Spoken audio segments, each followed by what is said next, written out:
Elk Camp 2020. It's been full of surprises, to say the least. I can tell you, we've battled the elements, we've battled the animals, we've battled everything. It is epic. You are not going to want to miss this show. Y'all stay tuned. Be right back to you guys with more Elk Camp 2020. Welcome to Blue Collar Elk Hunting, brought to you by ElkBros.com, with your hosts Gilbert Ornelas and elk hunting coach Joe Gilliam. You want to hunt elk, and they live to hunt elk. Their goal is to share with you what they have learned grinding it out for over 35 seasons, doing what they love. So come on into camp and set a spell. Welcome to Blue Collar Elk Hunters.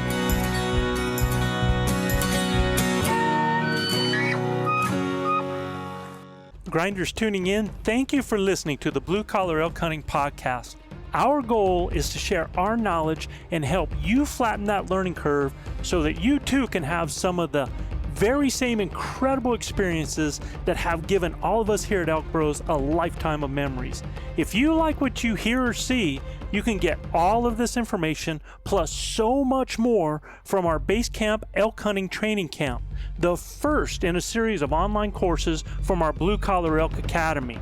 Our Base Camp Training Camp allows me to use my coaching style and share almost 40 years of elk hunting experiences successfully hunting elk on public lands, as well as over 20 years guiding hunters of all ages and experience levels. This course will be like nothing you have ever experienced in concept and structure, using success-based coaching techniques that will elevate your confidence and skill sets.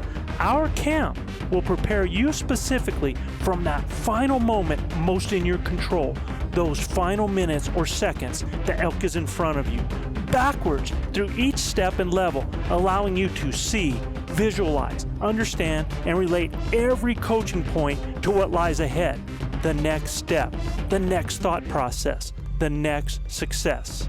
Because y'all, you've already been there. You know what it looks like.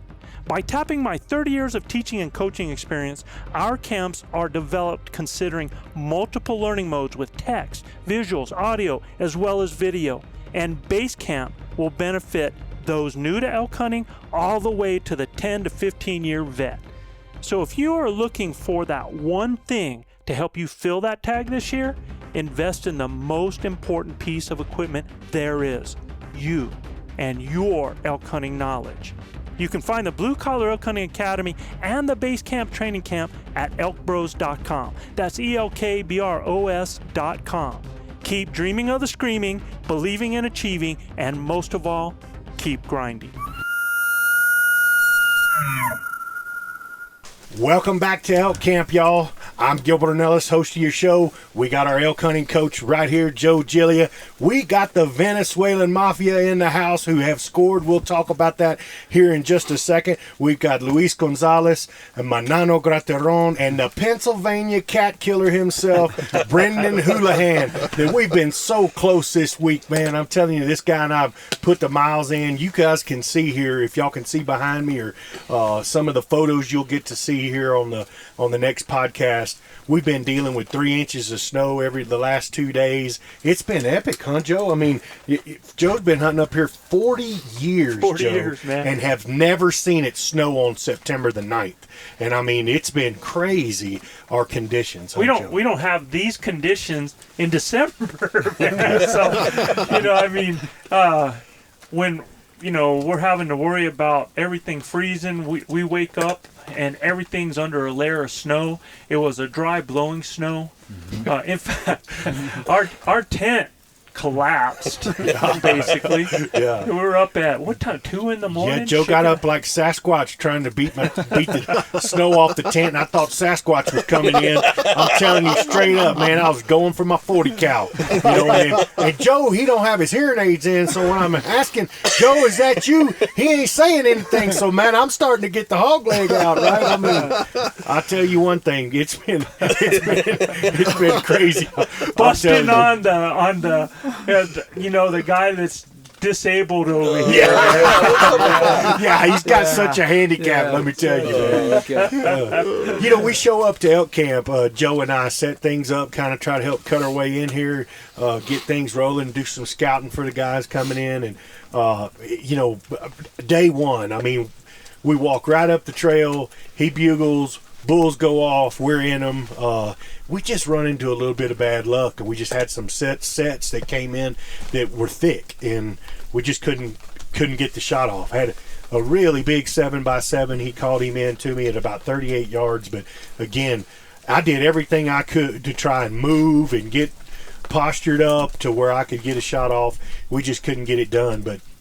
Oh, it was fun though. Yeah, it was a blast. Yeah. And then these elk, I'm telling you, after 2 days of us being here, they shut up. You guys are going to hear some lessons learned. You're going to hear about the problems that we've dealt with. I wouldn't say just problems, but a little bit of adversity. And then these guys that stroll into camp, you know, our professional Venezuelan mafia guys, show up. Luis with a brand new bow, you know, Manano always with a great attitude, and they show up and get it done here in the last 2 days. They've knocked 2 bulls down. So been really proud of these guys, really proud of Joe. It's been really tough conditions in this snow and with the bulls shut up.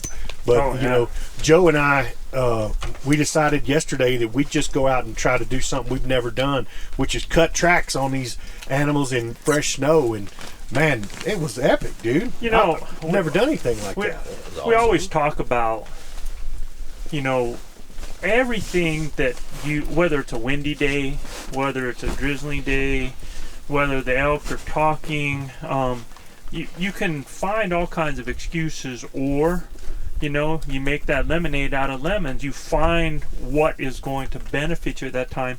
Shoot, first time I have ever been able to hunt elk in the snow. Yeah. And we're like, you know, Gilbert's like, well, Joe, what are you going to do today? I'm gonna go cut some track, man. That's all I'm gonna do is I'm gonna go find me a bull track and we're getting after it. And that's exactly what we did. You know, just like when you're looking for cats, you know. Yeah.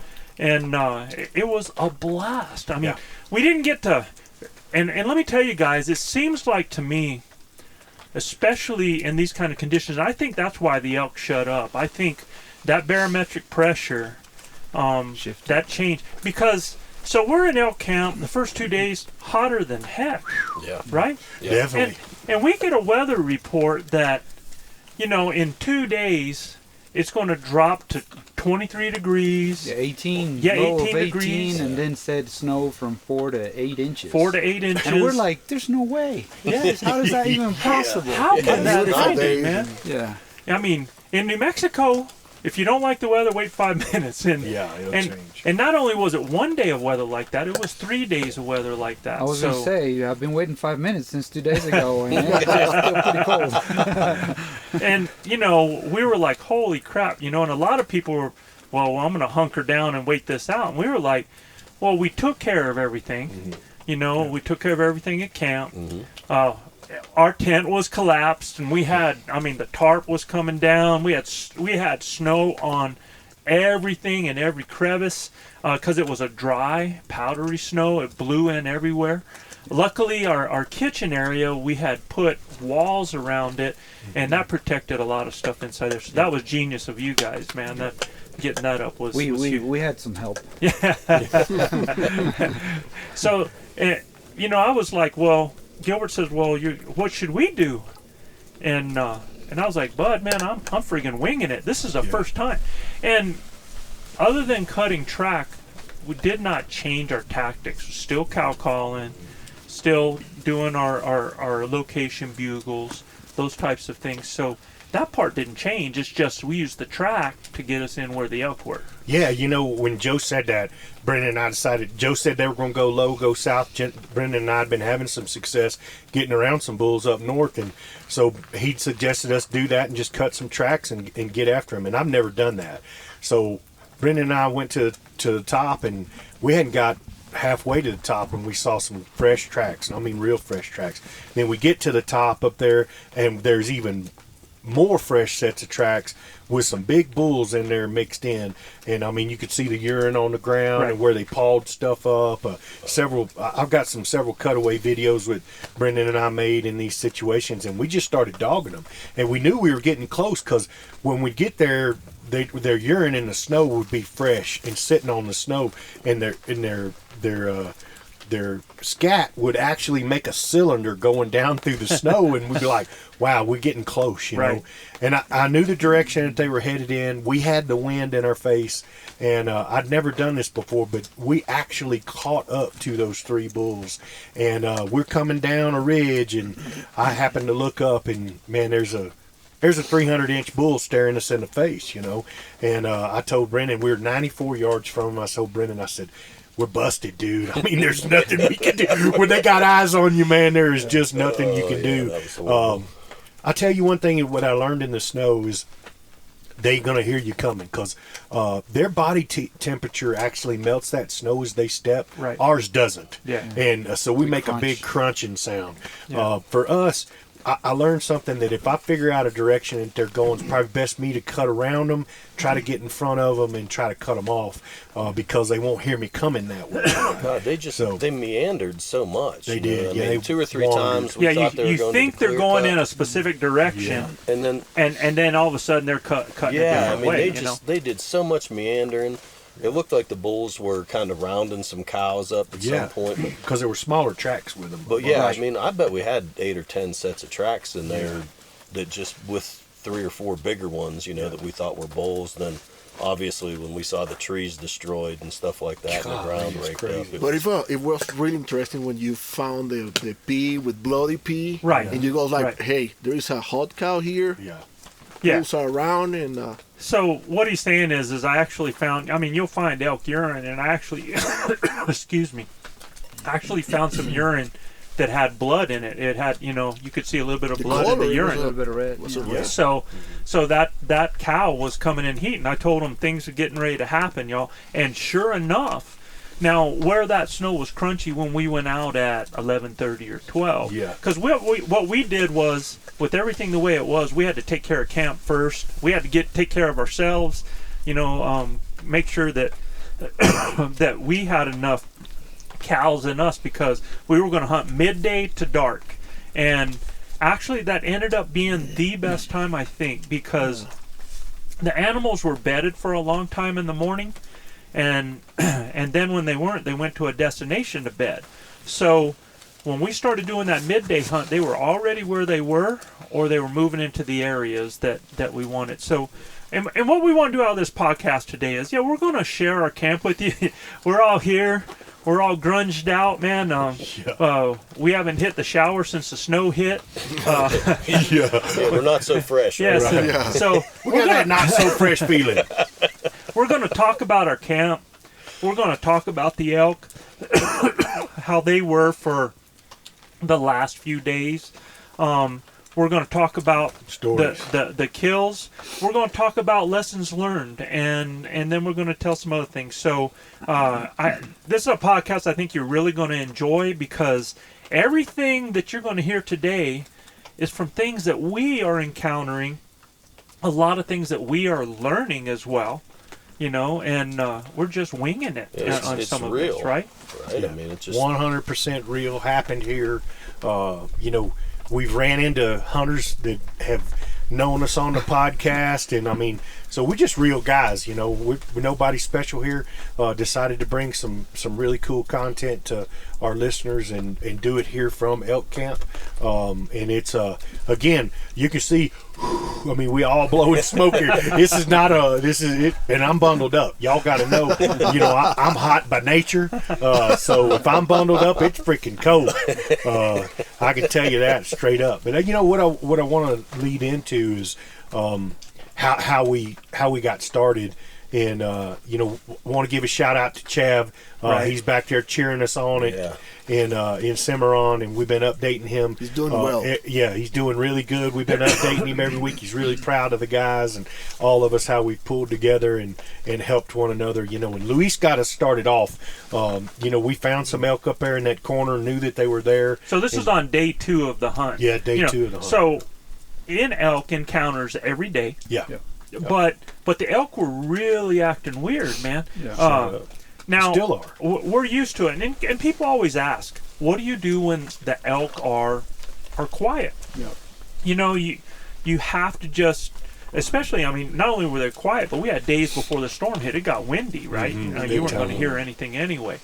So, you know, we use those same tactics, man. We use our cow call, and you got bulls coming in silent. You think there's no elk in the country, but the elk are there. Just to prove a point, we were driving up to go pack Luis's animal out that we're going to talk about here, and we passed a small group of cows bedded up on the side of a hill, not 35 yards from the trail that we were on with the ATVs. Yeah. And they watched us go back and forth maybe 4 times. Yeah. And I think they never budged. The only time they got up was when we came through the very last time, and they were just standing there watching us. They didn't run. No. They didn't break, run, do anything, even with their calves. So when you, the point being, a lot of times you think there are no elk in the country. And it's funny because Gilbert, before yesterday, Gilbert was like, Joe, they just friggin' disappeared. Oh, that's what we thought. We didn't see or hear one for 3 hunts, and then we went out in the snow, and their tracks are everywhere. So the track showed you, and you still had the same issue. You were seeing elk because you were tracking them, but they were not making a noise. They weren't, man. I've been hunting here. This is my 11th season, and this is the worst I've ever seen them just shut up. And when I say that is when we got here, Joe and I were making camp the first day. They were bugling their heads off. Like, I mean, it was crazy. We had bugles going off all around us, and then the first morning they were talking, and then by that time they just that little heat wave came in on us, and it really shut them down. And they were actually, the bulls are talking more to bull sounds than they are to cow sounds. Yeah. So we've had to learn how to adapt to that. Yeah. Yesterday, Brendan and I got into a really big battle with about 3 different bulls, and they would not even respond to a good cow call. And I'm not saying I'm the best cow caller, but I'm telling you, when they're on that little whine, I can get them, going berserk. And, I started off the first time that Brendan and I hunted together. I had a bull that I called in 3 or 4 different times. Brendan says 7 or 8, and it's probably more like that. It was 7 or 8. I mean, I called that bull back. He was going to leave, and I called him back. But it was more with bull mews and a chuckle than anything else that I could get him to respond to. The cow calls, he didn't really care about. He'd turn his head and walk away. And we had a decoy. We always talk a lot about hurry up and slow down, because I'm a very aggressive hunter, right? We always talk about hurry up and slow down.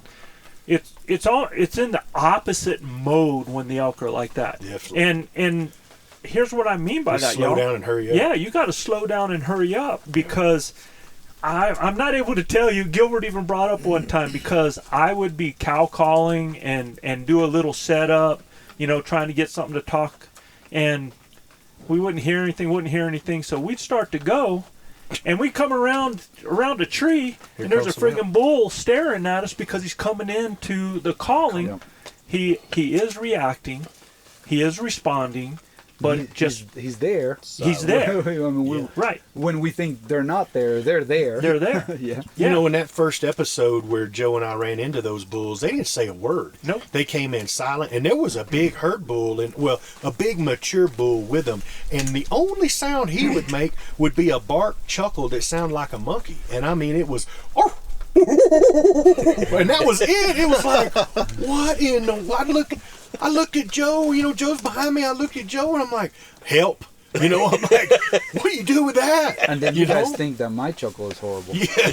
Well, I mean, like I said, you look at Joe. I looked for Joe, and Joe's trying to go away. He's doing the right thing. He's trying to go away from me, raking trees. And that bull came in 3 or 4 times, and he would bark.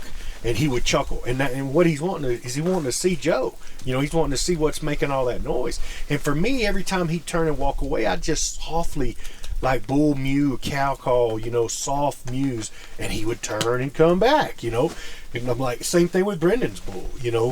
We just didn't have a shot opportunity that was a real good shot opportunity. Within several times within 38, 44. Yeah. We're getting the elk. We were having the opportunities.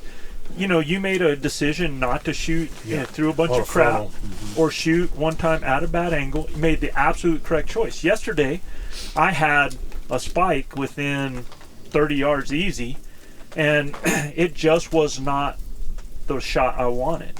And I mean, you're going to see on video, I've got several spikes right in front of me. And I don't take the shot because there's no reason to force something. The last thing that I want, regret is something you don't get back. No, that's I mean, that doesn't happen. So, and when they talk about that bark chuckle, it's exactly like that. If you ever heard that, that bark that they make, and I should get one of my calls so I can demonstrate some of this stuff, but it's a bark and then right into a chuckle. And all that bull is saying is, hey, show yourself. How do you respond to that? You bark chuckle right back at him, because I'm like, hey, you show yourself to me. And it kept that bull in the area. There's another thing that you mentioned yesterday. I thought it was interesting when you were teaching me about what that meant. Right.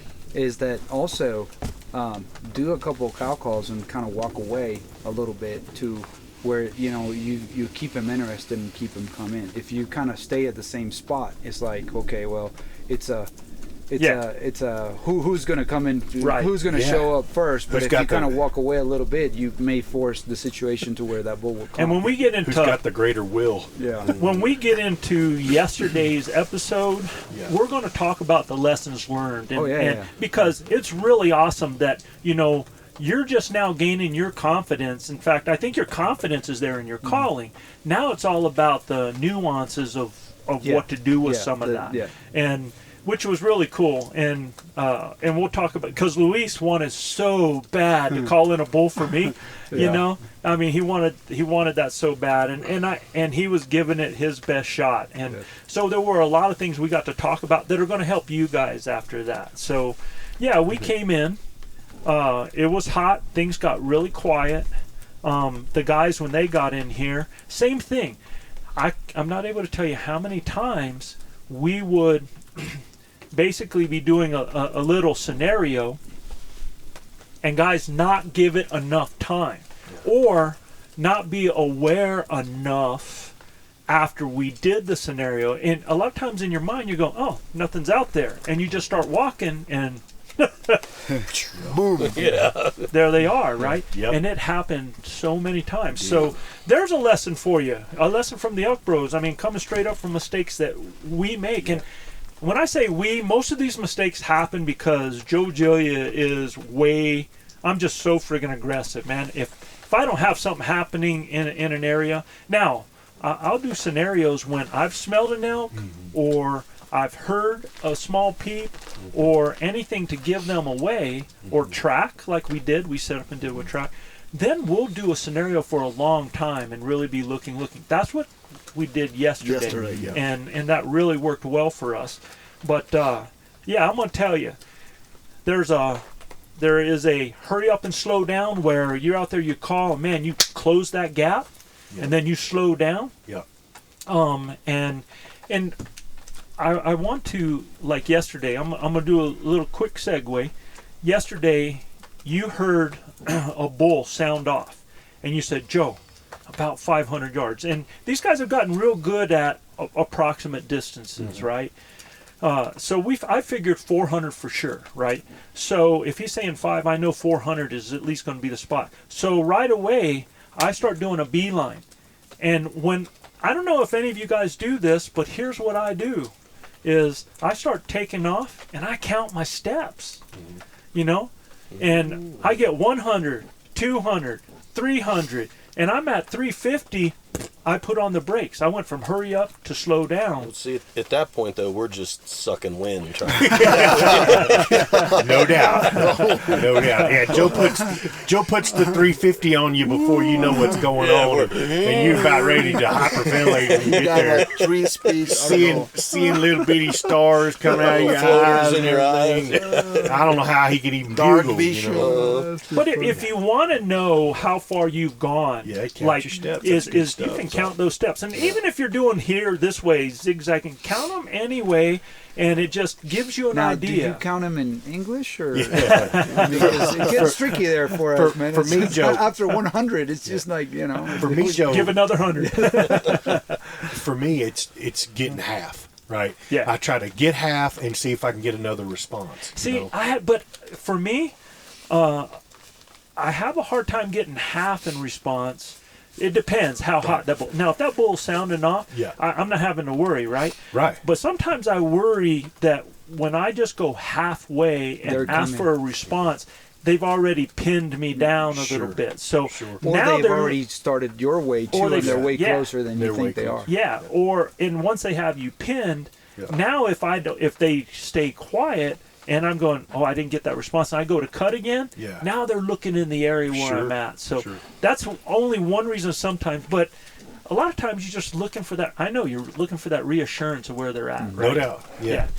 But I for me, you know, when we segue into the day that Luis killed his first bull, which that morning before, Brendan and I were in that same area, and it was so windy. You could hear the bulls, but they were in a part where we couldn't get to because of the wind.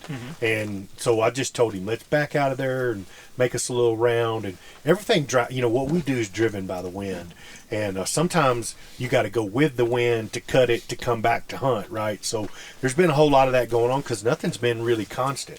There's been a lot of shifting. Oh, absolutely, especially with this weather storm coming in. A lot. It's shifted a lot, so we've kind of had to make adjustments on the fly. But, you know, we told Joe and them about that. Joe made the decision that he was going to go to this one area, and heck, they didn't even get there.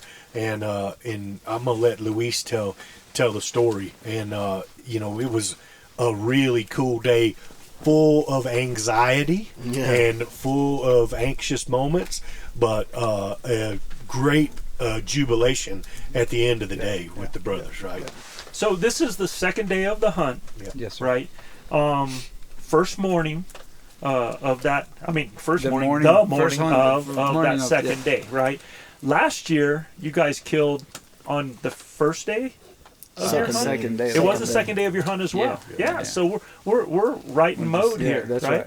And unbelievably, there were a lot of parallels on this as well. So a lot of similarities. Yeah. The only I'd say thing that wasn't similar was last time Manano really got incredible video. Of, there he goes. Of your hunt. Yeah, this time he decided to get on his phone and WhatsApp and chat and call. You have to see the background behind. I got a little kid. I was worried about him. I was trying to communicate with the family, and all of a sudden, in the middle of a setup, of a setup with a bull coming in. Not in the morning. Not in the morning when we were walking up there. Hey, honey, how's my son? We got a bull coming in. I'll close down here in a minute, right? Perfect timing. That happened to us with Gilbert too.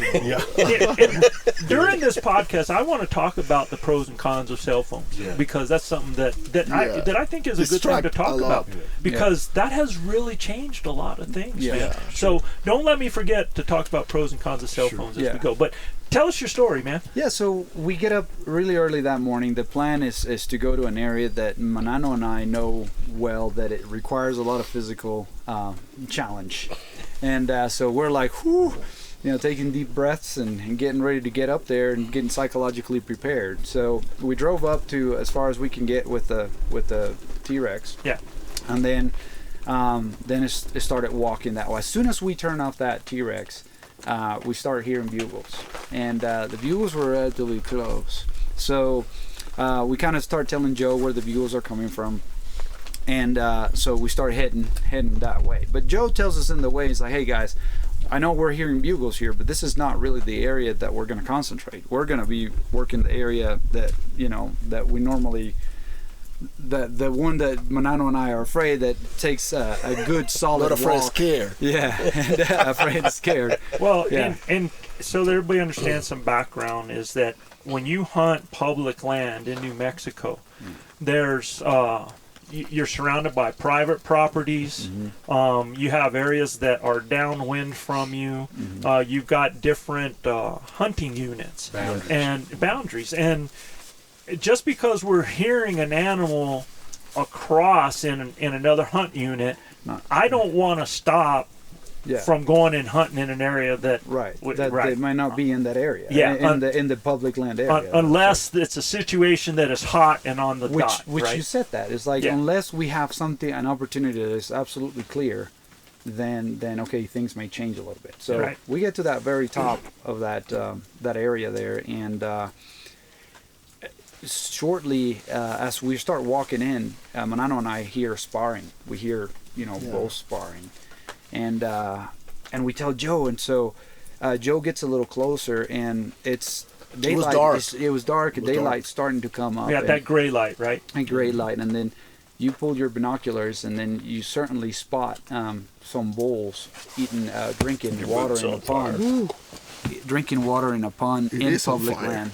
Yeah, and so they're eating, and so we counted about 6 with the binoculars. Right. And at that point, you said, okay, well, let's wait a little bit until we actually get to daylight hour, shooting time. And what we're gonna do is I'm gonna try to start calling and see if we can bring some of them in. And so we did.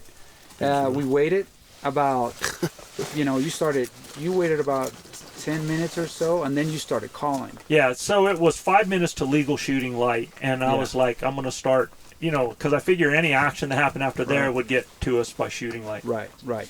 And then you start calling in, and then you gave me the binoculars and said, hey, just keep an eye on those bulls and tell me how they're reacting. So I remember you did start with kind of like a lost cow kind of setup, right? I mean, it's just a scenario where, hey, something's lost, and see if something comes in.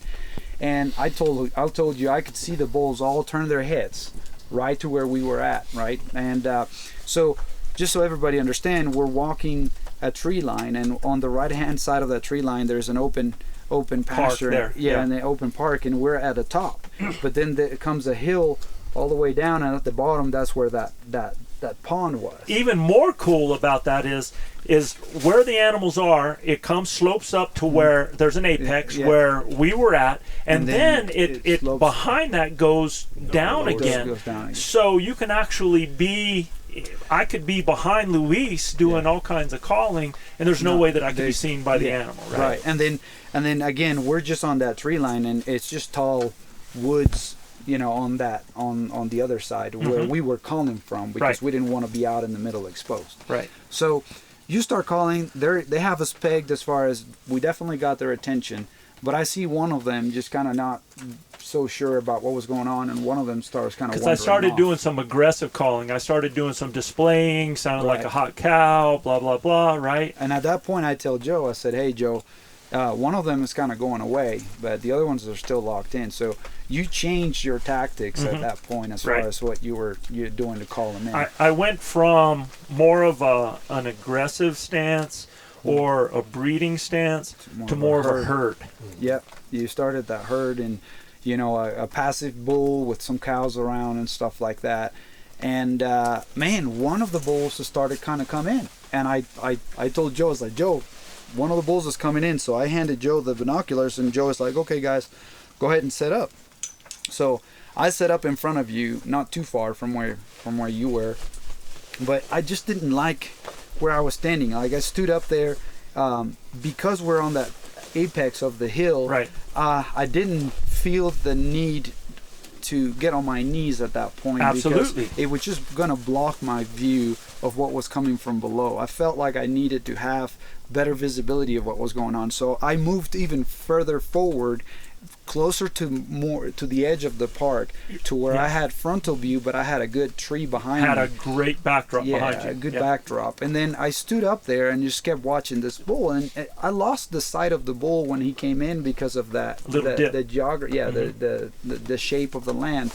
And but I knew that he was coming, and I knew that he was interested in what was going on. So at that point, I'm like, man, I hope that bull doesn't come in through the woods and just kind of into the trees and circle. Into the trees. And the wind was perfect. The wind was just coming from the bottom of the lake all the way up, and it was just perfect. So I'm behind you, and I'm watching your body language, right? And I'm back where I'm at least a good 40, 50 yards behind him, and I can see him and this is important when you're a caller. If you can get where you don't have to be close, but you can be where you can see the body language of your shooter. It tells you a lot. And one thing that I saw watching Luis was I saw him like trying to look around the tree line to see where this bull was going into the trees. So that told me that bull was starting to go into the trees instead of coming out in front of him. So at this time I'm like, man, I wish Joe would move a little bit to the right outside in the open to make sure that bull comes in the open side. And as soon as I think that, I turn, I see Joe walking there to the middle of his. Oh my God! He read my mind. He already knew what he was doing. So so what I did was I changed to the herd tactic. Yes. And I just started doing location advertising bugles going away with some cow calls. Sounded like a group of elk that were moving away through that part going away. So yeah, and eventually what happens is I then see the head of the bull come up again, and he is on a string. I'm telling you, this bull is in a hurry to catch up with this herd, and I'm like, holy crap, this is about to happen. So my reflex makes me go and reach to my GoPro camera that I normally can. Okay, all right. So I am still looking back, and I can see Manano behind Luis about 20 yards. 25 yards. Yeah, about 15 yards. Back behind Luis, and then I can see Luis. And when I look at Manano, I can see a phone. I can see the light of a phone. I was like, oh, awesome, man. He's going to get all this on video. So I'm like, good boy, right? and then all of a sudden I see a flash of light from Luis. I'm like, what the heck is that? So to bring you back to the other perspective, here I am. I normally wear my GoPro here, and it's a one-touch deal to where I press and it starts recording. So my reflex, immediately I go up and hit that button, and flashlight goes off. I was like, holy crap! So now it was his headlamp, not his GoPro. My GoPro. Normally what happens is I put my headlamp in the morning when it's dark, and then when it starts daylight, then I just swap them. And so I thought I had swapped it, and I forgot to do that. So as soon as I hit the button, then I start looking down and covering and trying to turn it off, and it wouldn't turn off.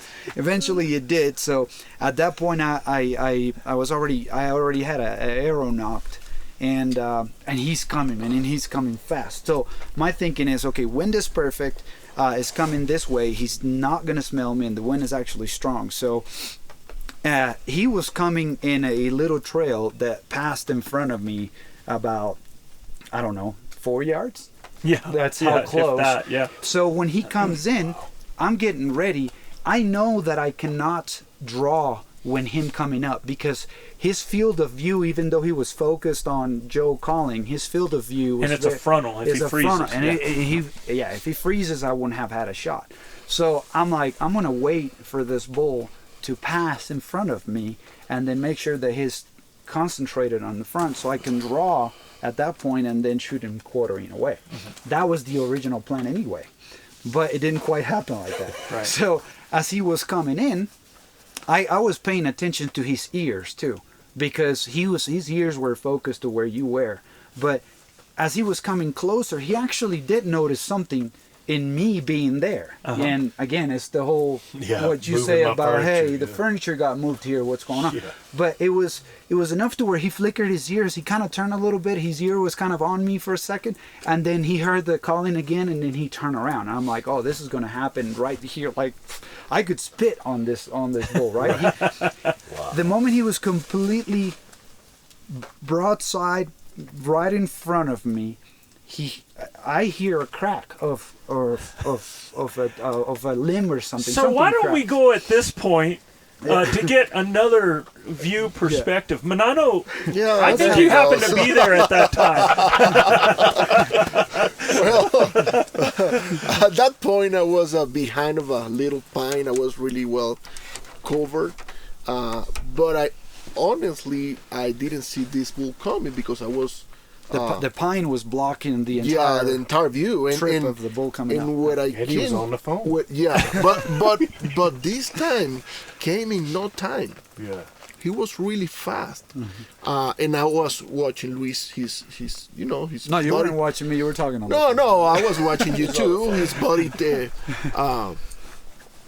and he wasn't that aware. He was he was really fast, and I got reception in that particular second, and my wife goes, "Hello, hey, I'm here. How are you guys?" And start trying to communicate with them, and I don't know why I just turned my head like that, and I wasn't. I saw a spy and it was he was 10 yards away, and he turned, start running, and I call Cole. No, but no. What happened before that actually? I freaking as jumped. as the bull was coming up. I would have. I too. remember. I forgot to actually mention this. As the bull was coming up, I thought he was talking to me. He was saying something. Yeah. Just over there. And I'm like looking down at the bull, and I'm looking in front. I was like, is there something else happening that I'm not aware of? What's going on? And he kept saying, yeah. I was like, whatever. I'm not just gonna pay attention when Anna's trying to tell me now this bull is coming and this is happening, right? So No, I was saying to my wife, "Hey, hello." I found out later he was actually talking to his wife on the phone, and that's what I was hearing. Oh my so. good! This is look, dude. I'm just saying, it's a freaking first for me, man. I was like, No, but it was So anyway, so funny. that moment, that bull, the two of them get scared to each other at each I other. was more scared. The bull jumped back. So at that moment, I'm like, I gotta draw now. Like if I don't draw now, this is not gonna happen. So Right. I used the opportunity of the bull getting scared for me to draw. Obviously, when I drew, the bull turned and Start running. ran away. So, but again, I was like, I know this bull is gonna stop within 30, 40 yards after he runs away to find out what's gonna happen. So I kept my eyes on the bull. And I think you cow call, and sure enough, And I stopped for you. I I make it up. yeah, thank you for making it up. for taking a 30-yard shot, instead of an 18-yard shot. I appreciate that. 4-yard shot. A 4-yard shot. Yeah. Yeah, very nice of you. But anyway, so he stops at about 26 yards. Again, it's legal shooting time, but you don't have the sun completely out. Right, so right. so Downhill. the lighting, and he was Downhill. a bit downhill and slightly quartering towards, I guess, the way he was turned. He was kind of like in a U shape.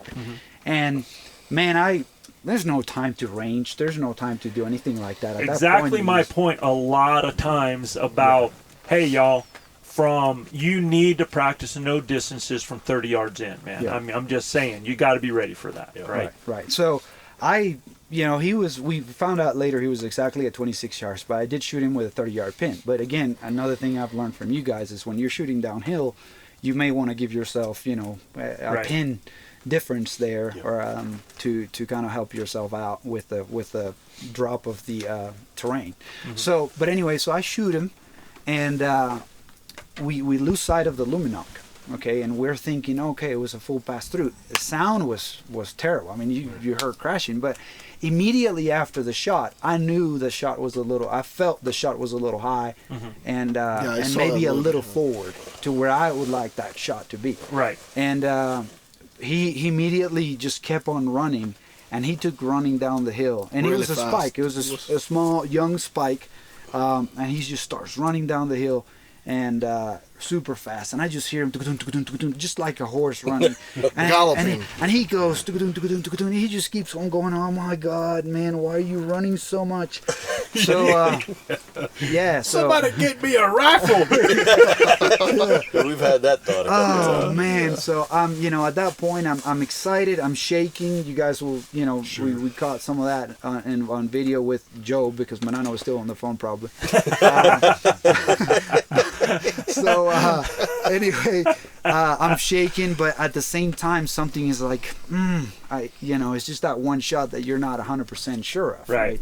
So, yeah, I mean, from that point you can take. I so appreciate it because both you guys, immediately after your shots, you question your shot, and both of you put killing shots on your animals, and that's one thing that we tell people, where our shot placement, where we tell people to shoot, if you go 4 inches one way, top, bottom, one, you're good. And I'm back, and I see you shoot, and then I hear the hit. And when I hear the hit, I know he's hitting bone, because I hear that whack, right? Boom. Yeah, I can hear that whack. Well, we go afterwards. We sat down, we talked, we got ourselves together, helped Luis calm down, I got talked some about the moment. crap for the phone. Yeah,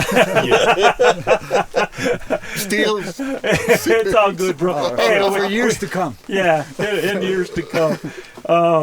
But then we started looking for the arrow and started looking for lost blood after a certain amount of time.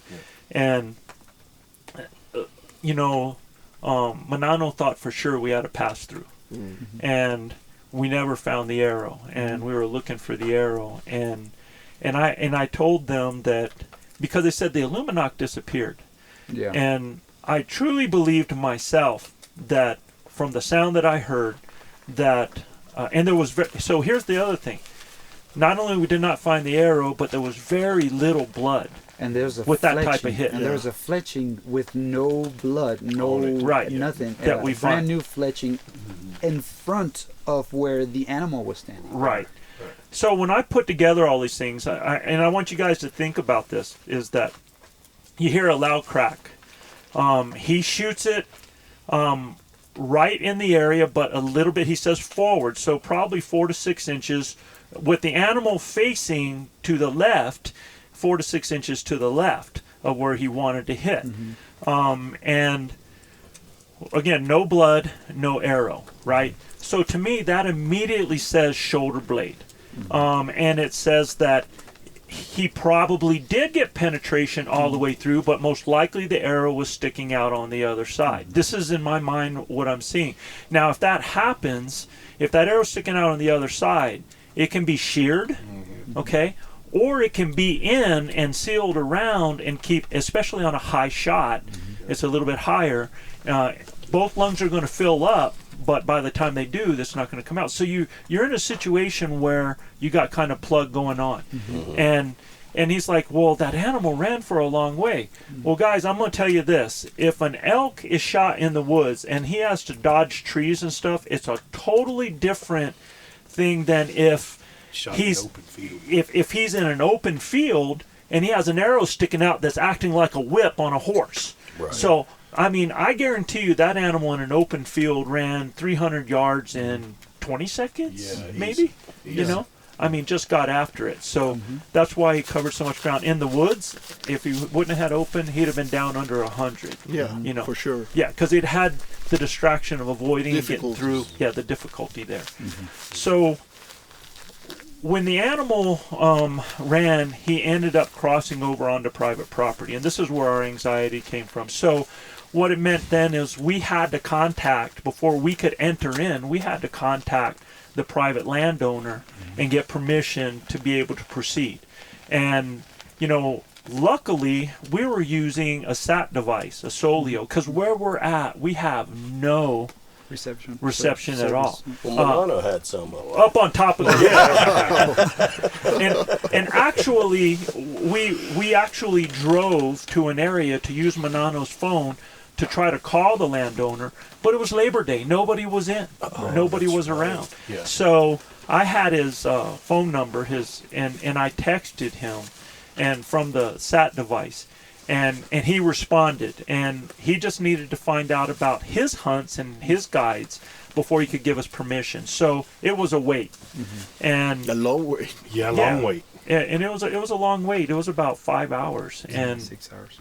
which I always say in my mind, you know, there's a reason for everything. You did say it. Yeah. You did say here at camp, it was like, there's a reason for everything. Yeah. Maybe, Right. Baby, this is the amount of time we need to wait until, you know. to Until we find track out. that animal to make sure that he's down. You know, if it was not an optimum shot, maybe we need to give him this amount of time. Yeah. So we come back, we get a text from the landowner that said, yeah, Proceed. proceed, go get after it. In fact, after we did find the bull, he was very happy for Yeah. us. Yeah, he so, was. Yeah. so we get Congratulatory. we're So, able. Thank you. Thank you. You Yes. know who you are. Thank We you. appreciate you very much. Thank you very much. Thank you very Very much. And you know, you got to do things the right way, and that's one thing that we wanted to make sure of, is that we always do things the right way. We did not think that animal was very far inside that property, but that was another person's property, and we had to let them know before we could proceed. You got to do the right thing. That's absolutely what you have to do. So yeah, then we went back, all of us with the packs and everything, and then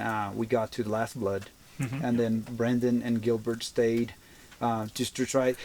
Right at the point where it just turned into that big open field to kind of try to get a line of where that bull ran. Which was the last drop of blood. Yeah. Correct. Right. Based on We found a few more after Yeah, we that. found a few more, but not much. you guys marked Yeah, it. not much, right?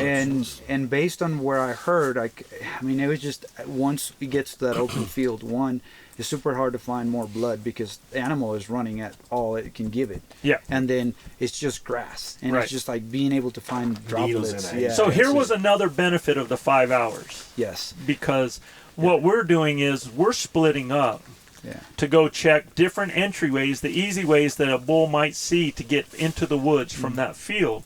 When we're going over, as I'm going to the other side, I look and I see a buzzard fly up out of the trees. And I look up and there's buzzards circling, and we had a definite wind. Yeah. And so they were actually circling on the down part of that wind, and I whistled to the guys. And Well, we brought radios, right? Yeah, And right, that was yeah. way cool too because we could Could talk to communicate one it. another. Yeah, and so you told us, it's like you told me, Luis, your bull is dead. Yeah. We just need to find it, right? So, you guys, and you asked me to look at the logs because at the end of that park there were some logs, and you can see the blood on the white aspen of those logs. And I was looking at the logs, and then I was just like, that buzzard just kind of is insistent in that area. So I went from one area where I was looking at and went across the field, checked those logs along the way, and then went into that area. So I'm looking through the tree line, I see something yellow, and I'm like, I pull my rangefinder, and sure enough, that was the elk's big butt, and so at that moment it's like, found it. Great jubilation. So it was really, so these guys could hear me all the way back there to where the pin drops were, and then Joe and Manano yeah, we joined. radioed right away. And Yeah, I don't sprint, but I sprinted 195 yards across that. It was pretty There quick. he goes. Only has one speed. Yes, Exactly. It's so- slow, but try to help a buddy out, Yeah. Yeah, but no, the lesson with the buzzards was pretty cool. And again, And a lot going of back to times- your comment of there's a reason why. Yeah.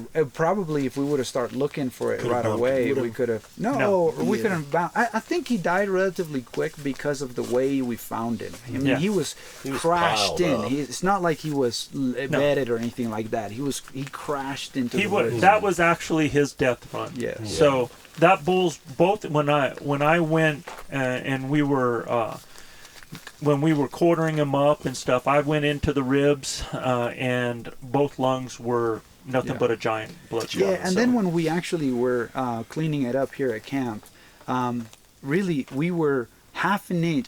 My shot was half an inch. from penetrating the other side. No, into the shoulder blade. Oh yes, So right, correct. half yeah. an inch further back, Yeah. it would have missed the shoulder And blade and passed had gotten a complete pass through. Yeah. But Right. the arrow actually went through the shoulder blade, it went through the organs, and it actually shattered part of the plate on the other The upper side. side. It didn't Yeah. get complete pass through on the other side, but it did mess that bone up on that. Because our goal's always what? two holes. Two holes. Yes, Absolutely, man. That's what we want. Preferably without an obstruction still stuck in there. Yeah. And then I gotta say, I mean, the packing out was a chore, and you guys, I can't thank you guys enough for the help. I mean, everybody problem, was just brother. carrying heavy pieces of quarters and our bags, hands. and It took me a while to get over there. He was coming out light. He came out the only one that We came out packed heavy, he came out light. That's all good. But that's because When El Manano Jefe here, I was badass like- Manano took 2 quarters. Yeah. One hind quarter and one front forequarter, quarter on his back, and took it out of the hill like that. And then Joe calls him after we're done, and hey Manano, and Manano's like, yeah, I just got here. It's like, okay Manano, we need you back here. Manager's like, yes, sir. And we're like, no, dude, we're just kidding, man. It's all good, brother. So thank you, brother. I'm ready for the action, man.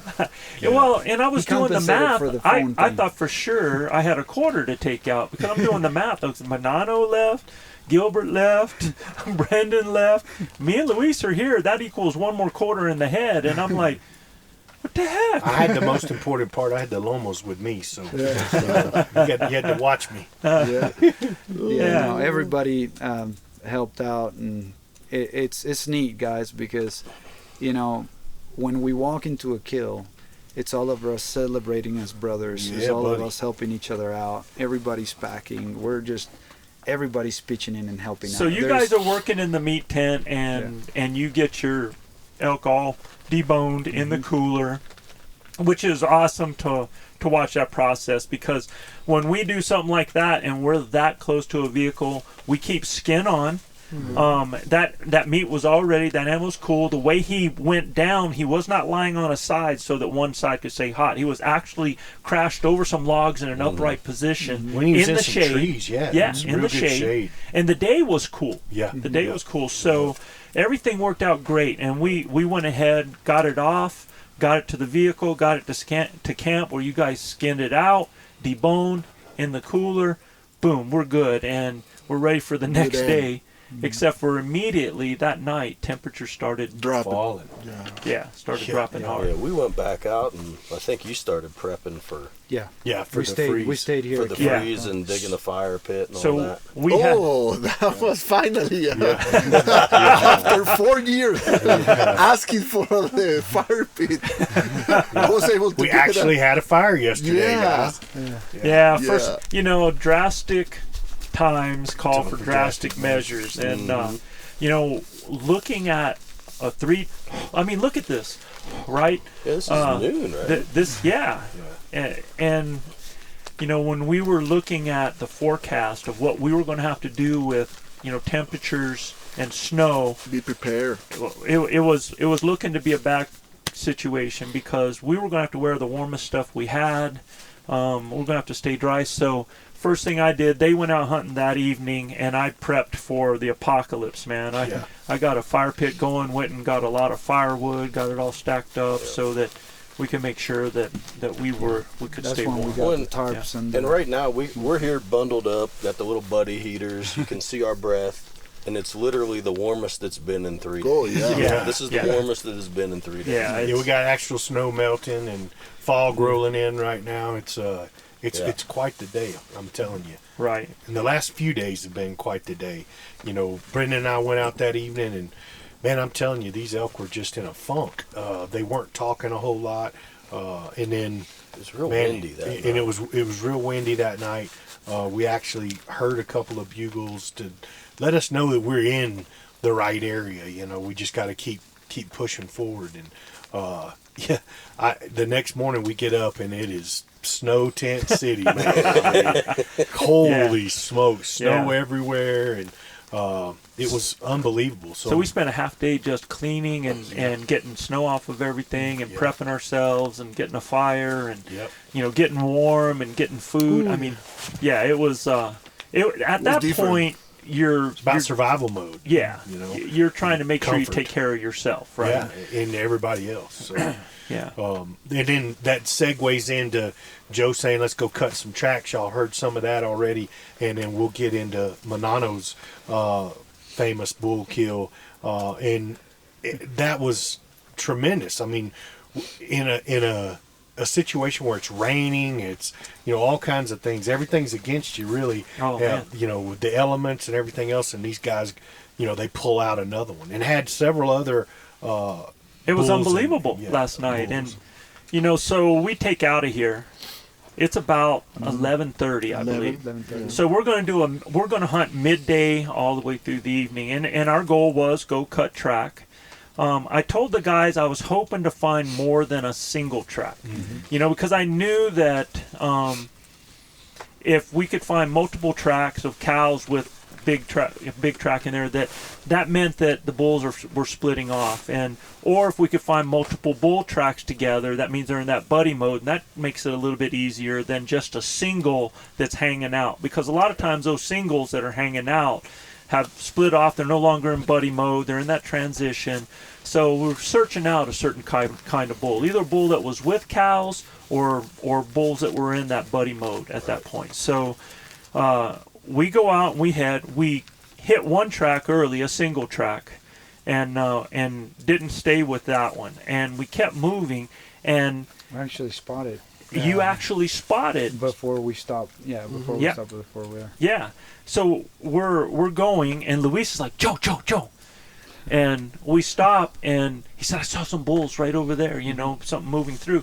So I stop, I get out, and I check the track, and there's more than one bull.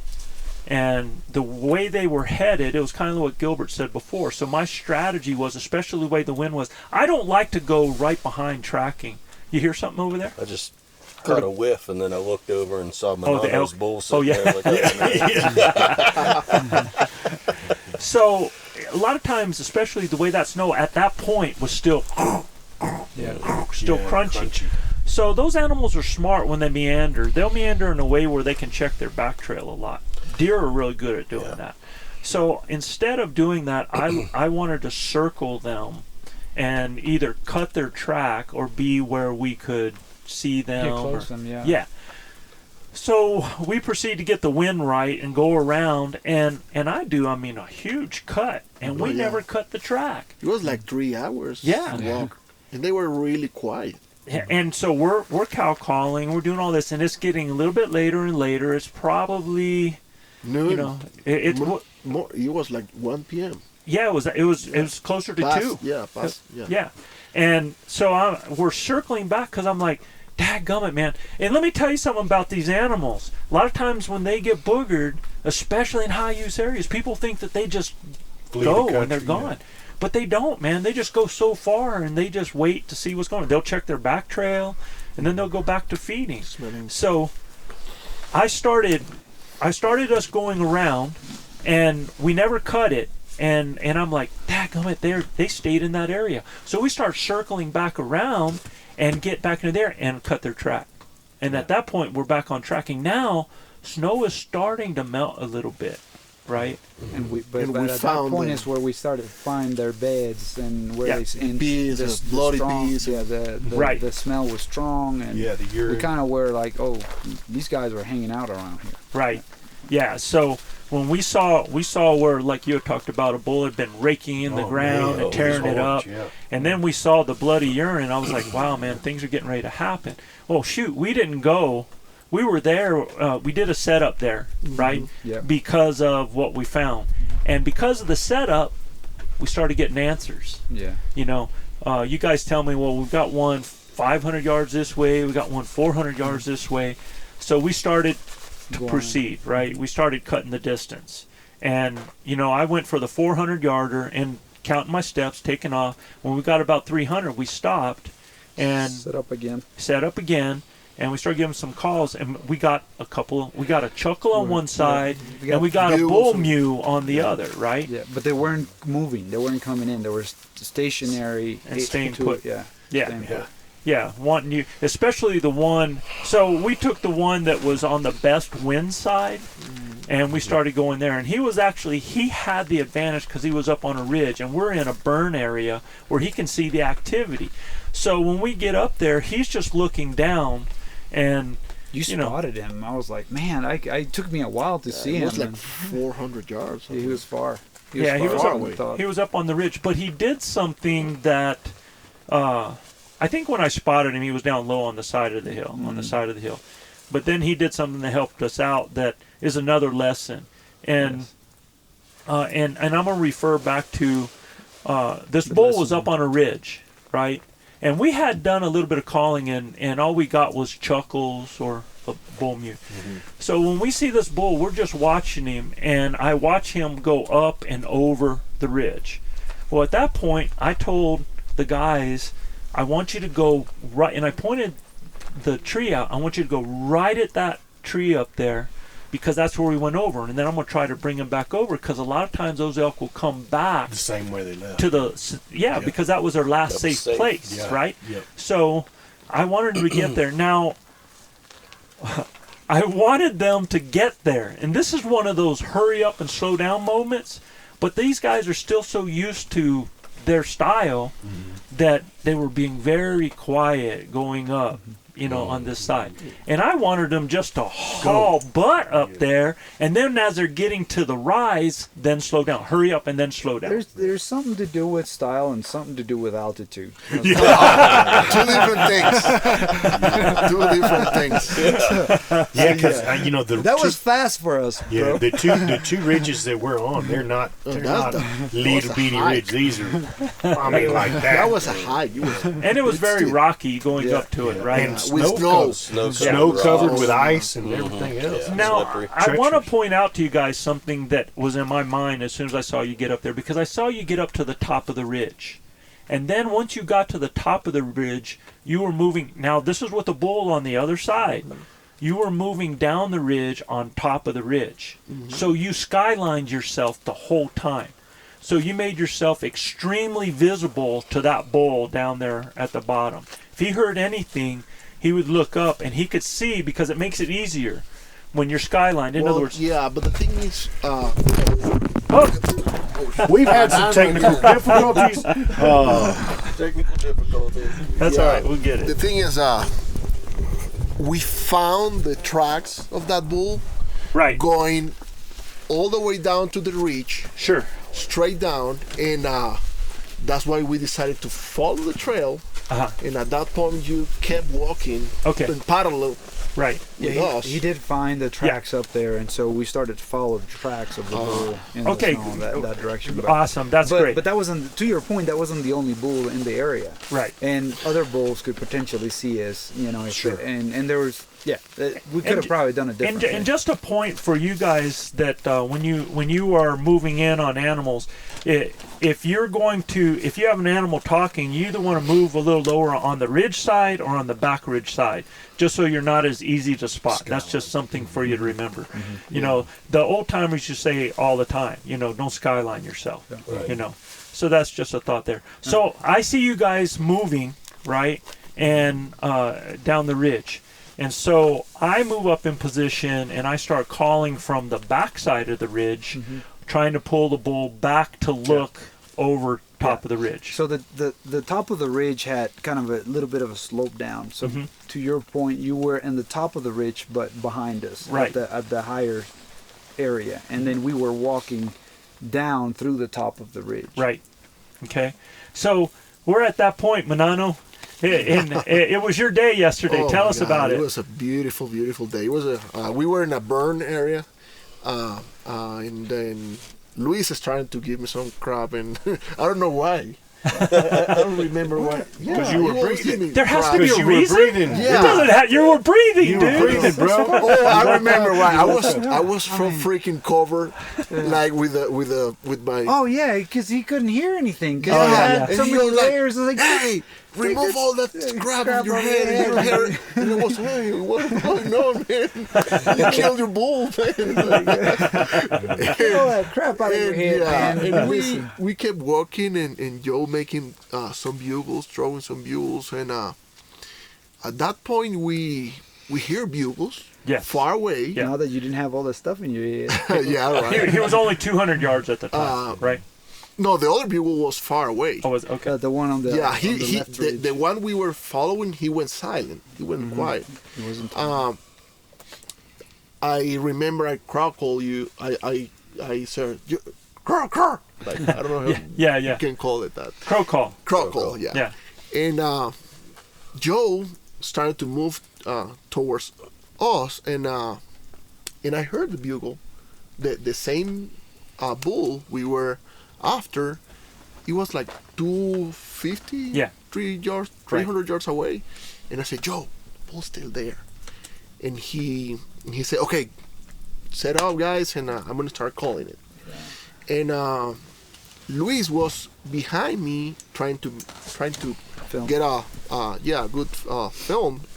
I wasn't calling my wife or anything like that. I was afraid on the moment. And I was present. well, the good I hope you guys are watching this on YouTube, I mean, man. it's a must. My nano have to get some crab. I mean, all the way. And then the good news about hunting in a burn. Okay, you are exposed. You are in a exposed position, but they are exposed too. And I was able to see him. Yeah, you saw him from far away. I couldn't see him. And he was coming slow and throwing some chuckles actually. Yeah.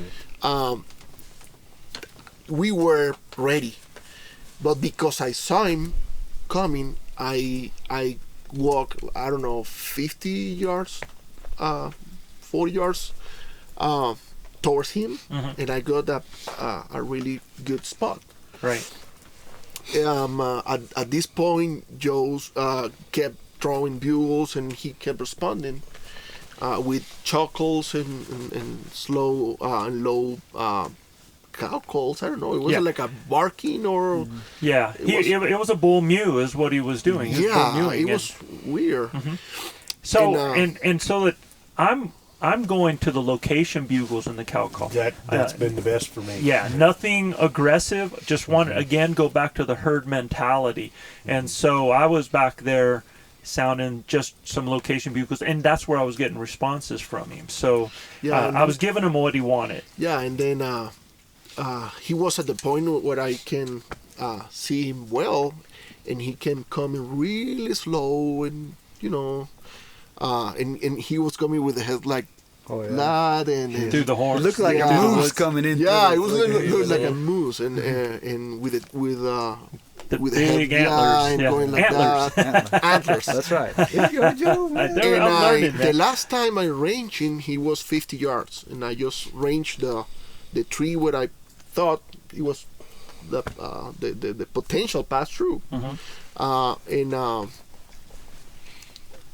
he was coming at 35 yards, and I drew, and the freaking arrow fell out of my string. I was, oh my goodness. Actually, I don't know if it was, I mean, the real lackeys went on. I was shaking, plus the cold weather, and I tried to knock the arrow. I tried to touch behind the broadhead and lift the arrow where the point I can knock it again in a full draw. But I couldn't. So dangerous, dude. It's so dangerous. I said, okay, Don't do this at home. Yeah, I'd rather miss a shot. I'd rather not, shot the bull. But I don't want to do this again. And I let it go. Let down. Yeah. Yeah, and I knocked the arrow again, and he didn't see me. I mean, he was just so focused on Joe. And I drew back again. He stopped. And Joe cow calls. Yes, Yeah, because just again, at that moment, it was perfect. I'm back in position. What's cool about this? Yeah, it's a burn area, but we're on this ridge that where he was coming through was a lot of thick stuff, right? Yeah. And luckily, on that ridge was 2 huge pines on that ridge. So I could actually be behind those pines where the elk couldn't see me, but I could see Luis and I could see Manano. Yeah. So again, I'm watching Manano's body language. And I've watched him draw, and he's at hold. So immediately that tells me He's hung up. he's hung up. That Manano's like that. In my mind, I'm as a bow hunter, you see the situation. That bull has stopped and is in a position where he doesn't have a shot, and he's still holding and holding. It's September, September, October, November, and so my first thought was I got to get that bull moving again. So I threw a cow call. Sure enough, the bull just a step like 10 yards walking towards me, but one point I got the wind in my back this way, and the bull kept coming this way, so I He was decided getting ready to cross your scent line. I mean, it was like 3 yards 4 yards to get to the point that he was about to smell me. That was the reason I shot it Slightly quartering towards. slightly quartering towards, and I knew it was a deadly shot, but it wasn't the one I wanted. Right. Right. The one with 2 holes and right on the pump station.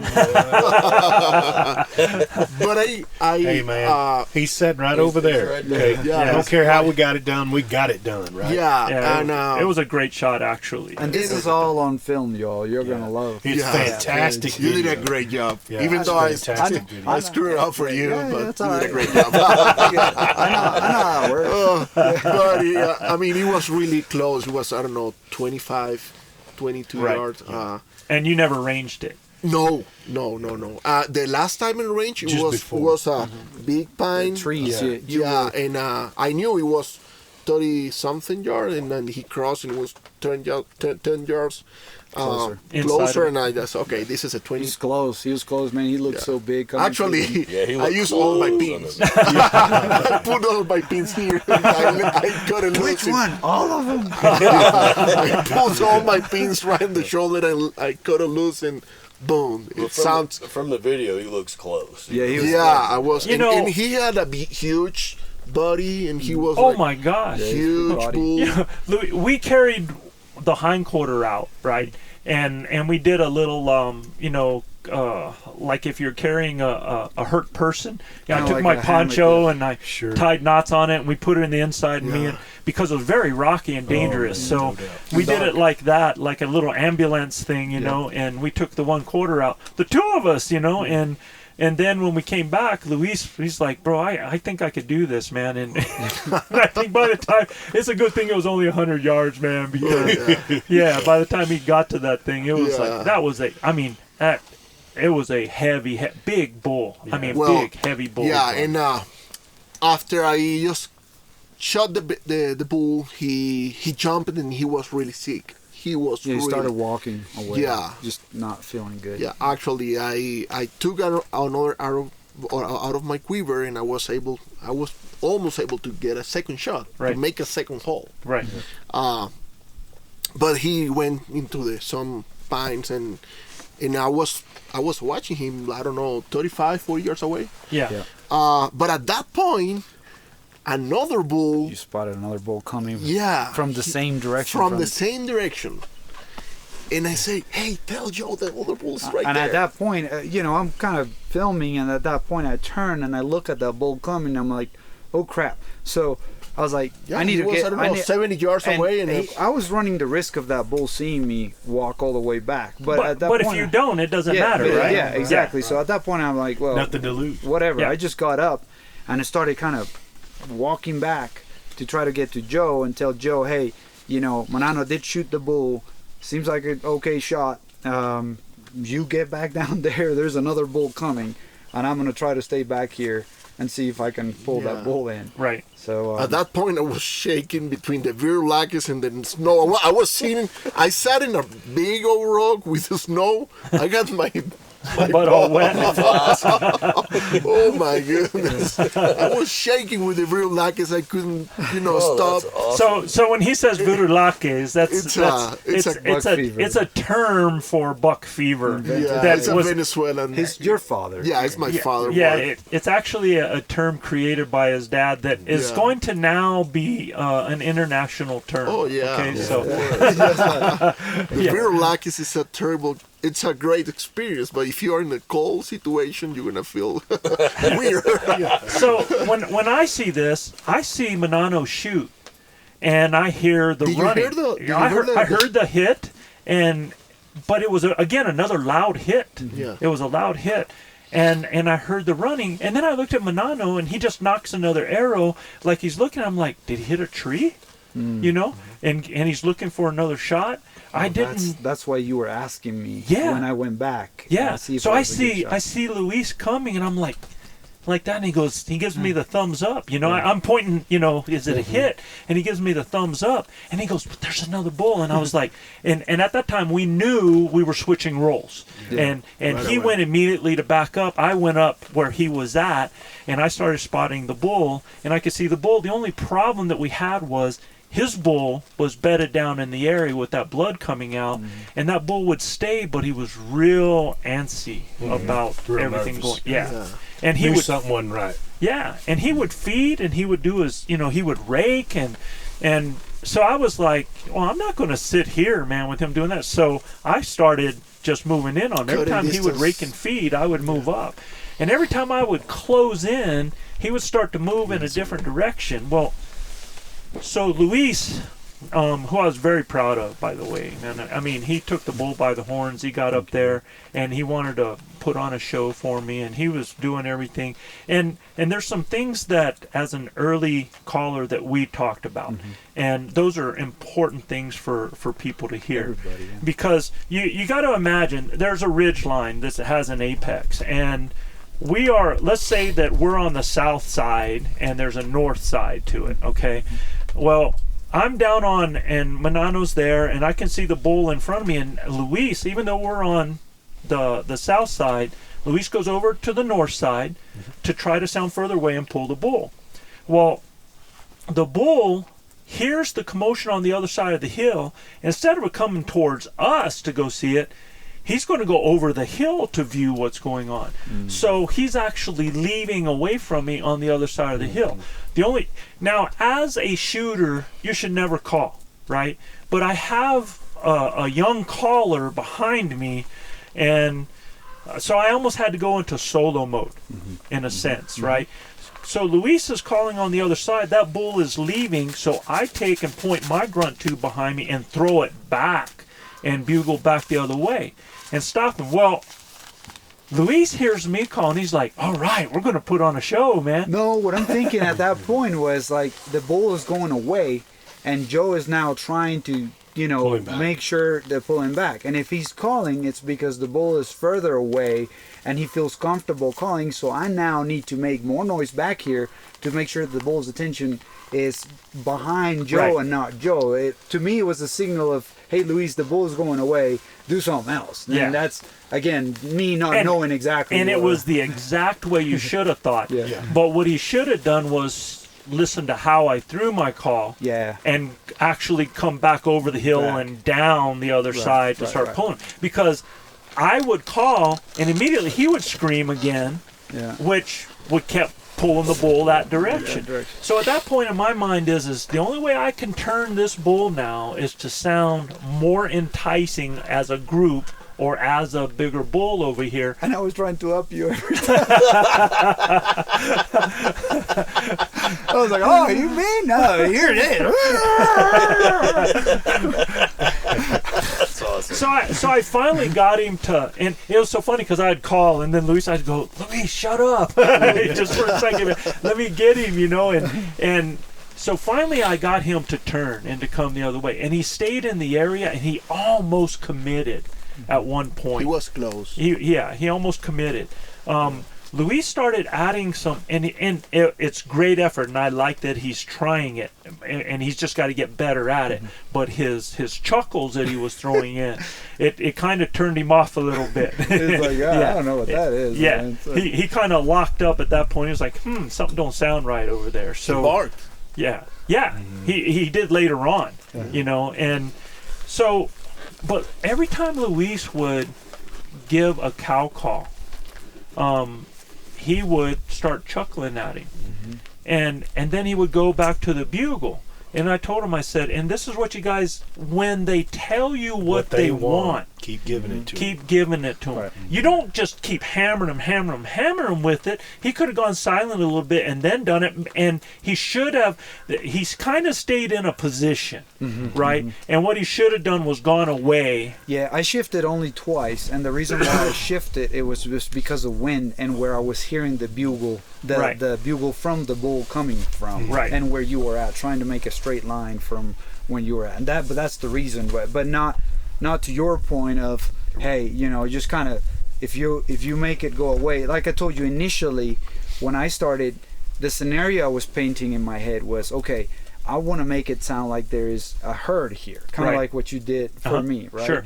And then because the bull was hung up, then I said, okay, what I'm going to try now is I'm going to make that bull walk away with a few cows. So I started throwing the calls back and dissipating the bugles of the bull. And then I waited a little bit, and then I started doing a lost cow call, almost as if these cows were left behind, wait for me kind of deal, to see if that would, bring that bull in. Now look for these lost cows. And Right. that's kind of the picture I was trying to paint. But obviously, it's super hard. One, learning about it, and two, not being able to see the bull's reactions or see what you guys are doing. Well, right? but if you listen, he's telling you something, No, right? I agree. So it was like bull, chuckle, Luis, bull, Luis, Luis, Luis, bull, Luis, Luis, Yeah. all from.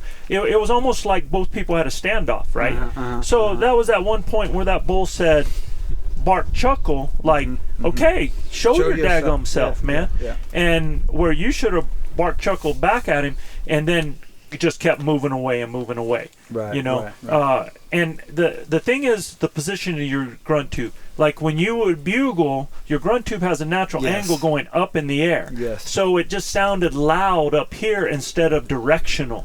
So that's one thing to remember too, is just keep that where you're going to throw it, right? Yeah. Because a bugle's going to be louder than the cow calls anyway. All right. So that was some of the lessons that we talked about up there. And- Chili for here. And we ended up we messed with that bull. I finally got ticked at him, man. I mean, I knew his bull was dead.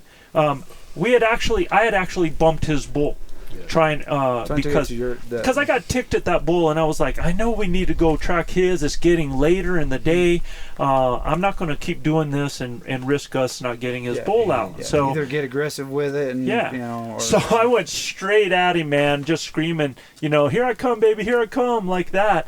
And he almost gave me an opportunity. It almost happened. And then he takes off, but as I'm going, I see another bull going like this. I'm like, what the heck? Well, his bull was bedded, and I didn't know it was right there. And that's another lesson, is one of my problems is when I am stalking on something, I get tunnel vision. And it depends on the situation. If the animal's in the open, not so much. But when they're in the trees and barely moving, you can barely see them.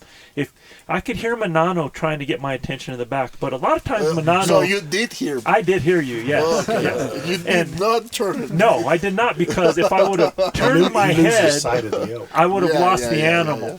So I had to focus on where the animal was. Plus, sometimes when you're telling me the obvious that I already know. Yeah. So a lot of times you'll tell me, you'll call me and, Joe, I hear a bull over there. And I hear him, right? So at that point, I was just focused. And so I just had to stay on it. And then, so I go at it and I bump your bull and I turn around and you're like, oh, that's my bull, man. And I'm like, oh, okay. And so. Oh my God. So I'm sitting there looking at his bull, and I said, come on, let's get another one in him. So I can see him stalking to the side. So what I did was I just wanted to take away from his noise You cover really and distract. So I started heading the other way, and I just started screaming, bugles, cow calls, And bugles. at this point, I don't know what the heck is going on. I'm like, no, wait a minute, something ain't right here. So I started getting close, and then I see you going crazy to the right hand side. I'm like, and then I see Manano kind of going on the left hand side. And I'm like, oh, he's trying to get the. I picked it up. Yeah. He's trying to get the bull distracted. They probably jumped it. Yeah. And Manano's trying to get another arrow in him. Yeah. So I start kind of going to the right and see if I can film Manano because I see him draw. Right. So Yeah. And so it does. He gets, I don't know, how close was it? 35, 35 yards. But, He but it ranges worked it. out perfectly because the bull, he was dead, but he was aware. I mean, Right. We he wanted was to get really him sick. down quick. Yeah. So Yeah. he puts a killing shot on it.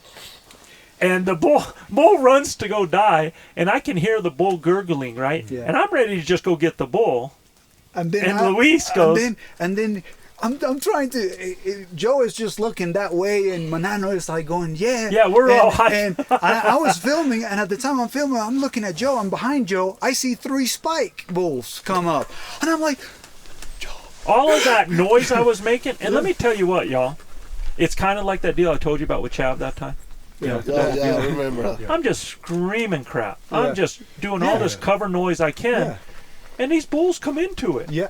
And let me tell you, they're not the only ones. There was Yeah. another bull that 5 came in. bulls. Yes. 5 bulls. So when I see this, I'm like, holy crap! He's got some spikes back there, and what called him in was just all this craziness that he's doing. So I start going back, and start doing the same thing, trying to anyway, to see if I can bring those in through Joe to see if Joe gets a shot. But they caught my scent twice, but still stayed in the area.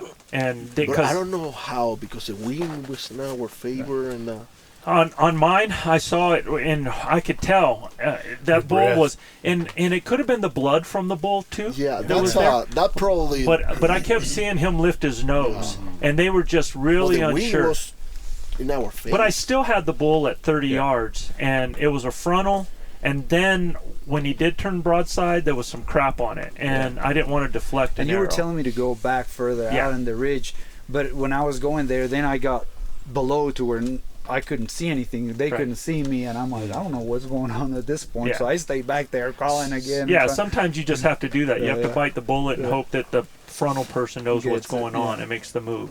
So you got to do that sometimes. So we got we had a got great through time. that. We had it was a blast. It was a blast. And then we found his bull. We did the celebration at that time. So let's talk about the pros and cons of cell phones. All right, because actually cell phones have become an incredible tool for hunters. safety tool. Oh, absolutely. So, GPS, Yeah. flashlight, right? Compass. What's that? Compass. Yeah. Compass? Yeah, compass. Yeah, GPS. on it. And you can talk to your Communication wife, too. device, yeah. You can talk to your wife. Well, we said a safety device. That can get you in trouble as well.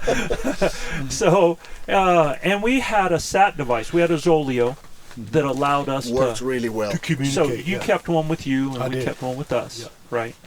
And that SAT device has been awesome. That Zolio has been, and we have field tested it, y'all. We've had it buried in the snow, ice. Yeah. Yep. right? Yep. Rained on, in the vehicle, in the tent, on my pack. I mean, I've kept it on all day, Yeah. just in case you guys needed to get in touch with us. Right. And, we know what area that we're going to be hunting in, stuff like that, so we can help one another. In these conditions, it's really important to kind of keep tabs on one another, because if Absolutely. somebody gets hurt, man, these are dire situations. Absolutely. right? Yeah. You can get hurt. Things can but go south You can get real hurt fast. permanent. Yeah.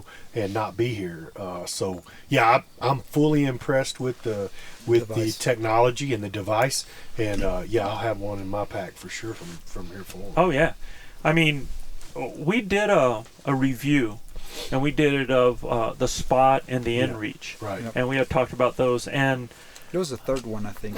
we looked yeah, I think into. there was a third one that we looked at, but at that time, The Zolio Zolio. wasn't even in the picture. Right. So the other day, I get, before we go on the hunt, I get a message from Luis, and he's basically testing out his Zolio, when he does it, and I'm like, what the heck is Zolio? And he says it's a SAT device for messaging. Yeah.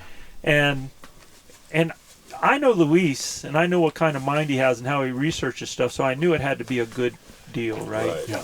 So I went there and checked at it. Shoot, it was $200 for the device. It lets you it lets you use your cell phone for text. If the other person has the app, you have over 1,000 characters for $50 a month. It's unlimited text, which means all of us get to communicate with our families. Or Which 30. which the plan I took was the $35 a month. You're committed for 3 months, but Right. you get 250 text messages, incoming and outgoing. Right. And 250 text messages in a month is a lot, especially if you're just your trip is only for a weekend or even 10 days, right? Sure. So that's the plan I took, and what happens is you're obligated to pay for 3 months, and then after that you can put it in pause.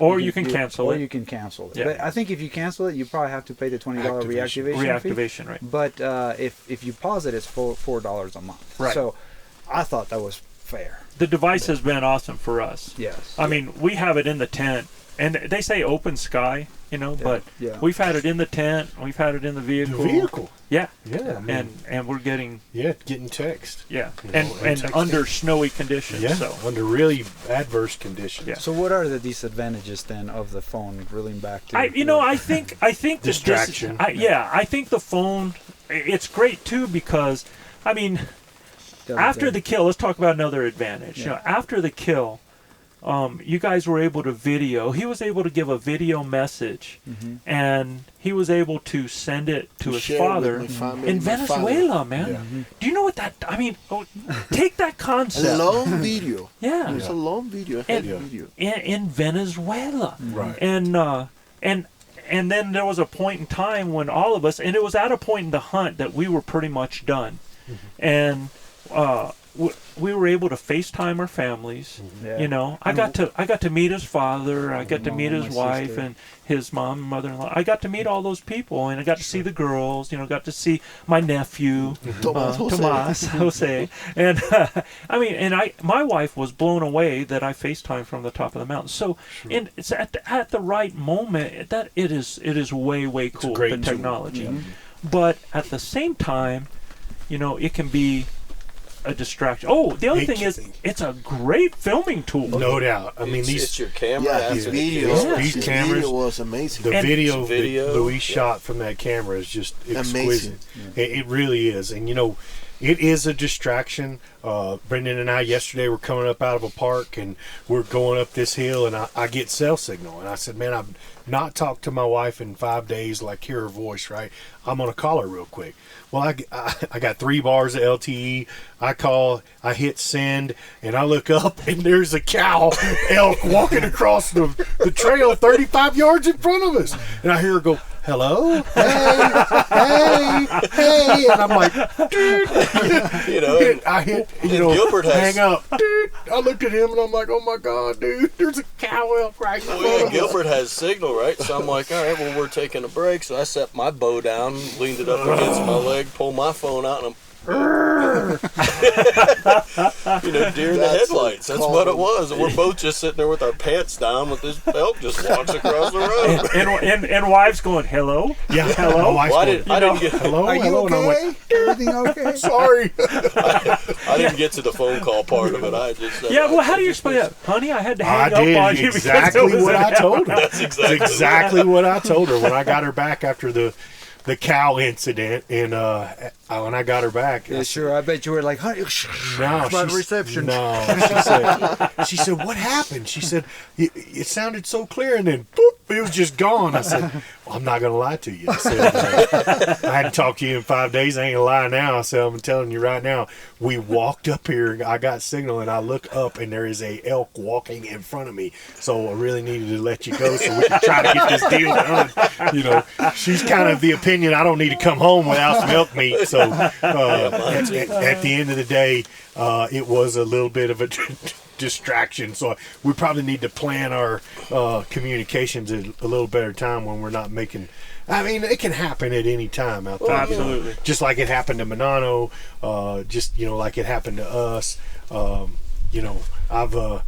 I've had some really good things go on with the phone, be able to send Instagram photos, Yeah. stuff Yeah. like that, or a Right. trip, keep in contact with work, keep in contact with whatever else we need to be doing. But, I think it's a better tool than a distraction personally. Oh, I think it absolutely should be the better tool than a distraction. I just think you have to set boundaries. I agree. And I think times when you've stopped to eat, Yeah.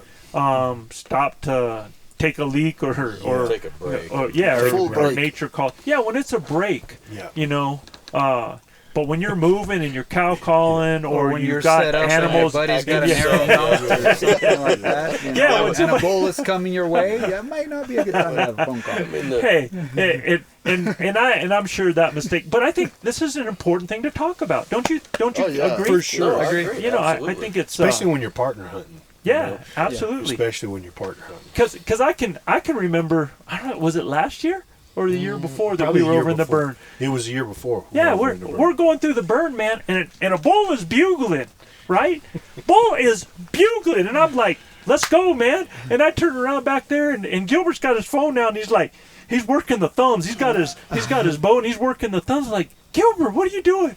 Man, I just got reception, and I got to communicate with these kids. Yeah. And I'm It was a like, college coach that was texting me about one of my players, so I felt like it was pretty important for me to get back to him. A lot of times these kids have a real small window in their recruiting thing, and this college coach had texted me, and I'm wanting to get back to him. And the bull had just bugled, and I'm like, oh my God, he's going to look back here and see me on this phone. He's going to slap the dog slobber out of me, you know. So, hey, just give me 1 second, Joe. Boom, and we took off. You know? I am really impressed, though, man. That's the first time I ever heard you use dog slobber. We are not unleashed yet. This PG version. Yeah, exactly. Yeah, so It's been an awesome 4 or 5 days here in Elk Camp. The weather keeps throwing us curveballs. I mean, as we sit here right now, the fog is rolling in here. We're gonna put this deal to bed, And we're gonna head out. We're gonna head out, and myself, Joe, and the Pennsylvania cat killer Brendan right here. We all got tags left, so we're gonna make these next few days count and get back to you guys with the end result. No doubt. Anybody got anything else left to say? And we need to give a shout out. Jerry, and was his brother's name Mark? Yeah, Jerry and Mark DeGenova. Yeah, Yeah. Jerry and Mark DeGenova. Jerry, here's your shout out, bud. Man, I mean, we were out our First- it was an evening. Afternoon of the first Afternoon day. of the first day. Yeah. And we were heading to an area that we had called in some elk that morning. In the middle of nowhere. In the middle of nowhere, and we come around to turn, and immediately I stop the bike because I see the butt of a cow elk up ahead, and it's a decoy right there in the middle of the road, and then there's two fellas standing there, and they weren't too happy. And this is great to talk about public land because, you know, we're heading to where we're going. It's a road, and they're right next to it, but they hadn't seen anybody in that area, and right away, you know, they were great. They walked over there, and the one fella comes over and he goes, "Hey, I know you." And where we're hunting, I happen to know a lot of people. My mind is going, I don't know. it's just like, yeah, I'm like, how do I not know this guy, you know? And he goes, You're Joe. yeah, well, he goes, "You're the ElkBros." Like that, man. And I'm like, yeah. That's And then he awesome. goes, "You're Joe." And he goes, "And you're Luis." I was scared. Oh my goodness. And we had a great conversation. And his brother Mark goes, "Well, I hate to tell you guys, but I'm not as happy as he is to see you because you found our area, you know, that they were hunting in." But all in a great Oh, spirit, it and was that's, awesome. Great, And- great guys. We had a great conversation. Well, understand this. We're not going to talk about that area either, brother. So, Yeah, so keep So- that quiet. So, it's a shame that, I mean, who would think that these guys are from Missouri, not Missouri, they're from Missouri, in their area. And all of us hunting up here in beautiful Canada.